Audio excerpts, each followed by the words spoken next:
Okay, here's my audience.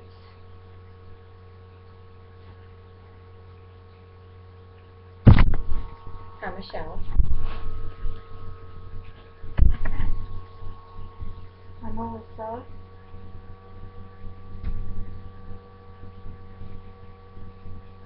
I'm Hayden. Okay, have you ever thought about what's so wrong with going out with a few friends and having a few drinks?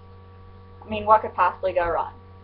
Hi, my name is Emily, and I'm here to talk about three main points. My main point will be the legal limit and how to get home safely. The laws have been passed to decrease drinking and driving, and if drinking and driving has decreased throughout the year. According to the Governor's Highway Safety Association, the blood level content is .08, and if you have above that, it's considered a crime. Some ways to get home safely is to make sure that you plan ahead before you go out to drink. One is if you're going out with a group of friends and you're taking a car, make sure you have someone who is a designated driver. A designated driver is basically anyone who will say that they're not going to be drinking and will take the responsibility of driving everyone home that night.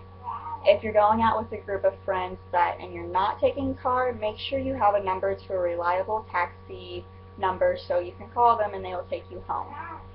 If you're going out with a group of friends and you aren't driving, then make sure that you walk together in a group and walk in lit areas and safe communities. One horrible story that I read about whenever I was doing my research was a girl named Holly Crockett. Her and her fiance were having a few drinks and then they were driving home. Her fiance was driving and lost control of the wheel and went into the left lane.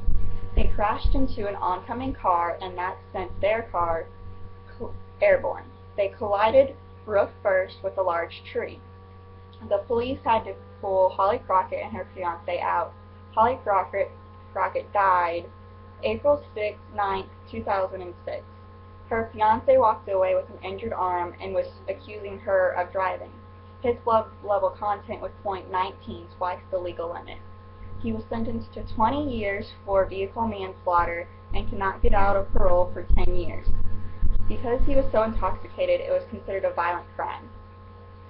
What I took away from this story is that they did not plan ahead.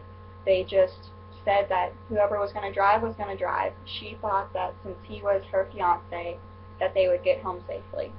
So even the ones closest to you can hurt you.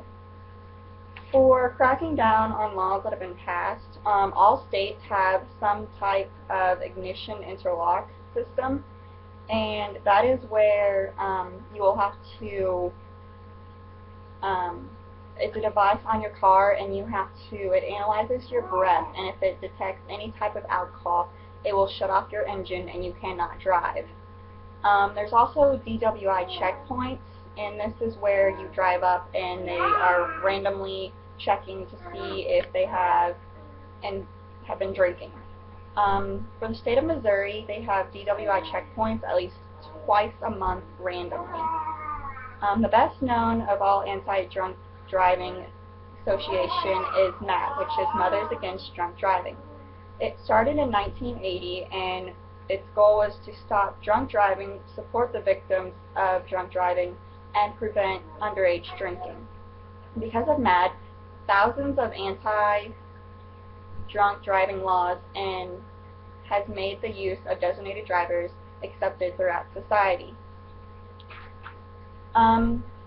According to Alcohol Alert, the data in 2011 show that Texas had the most drunk driving deaths with a total of 1,450.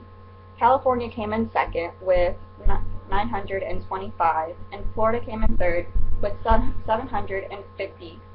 Missouri is lucky number 13 with a total of 313 drunk-related deaths in 2011. To conclude my speech, I hope that you have learned how to get home safely proper, like if you're driving a car, make sure you find someone who's a designated driver.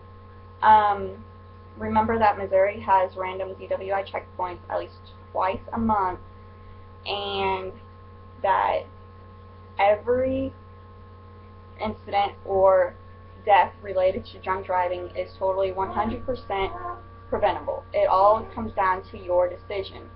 It you choose whether you choose your decision. So I hope that you take this message very seriously. Thank you for your time, and I hope you learned something.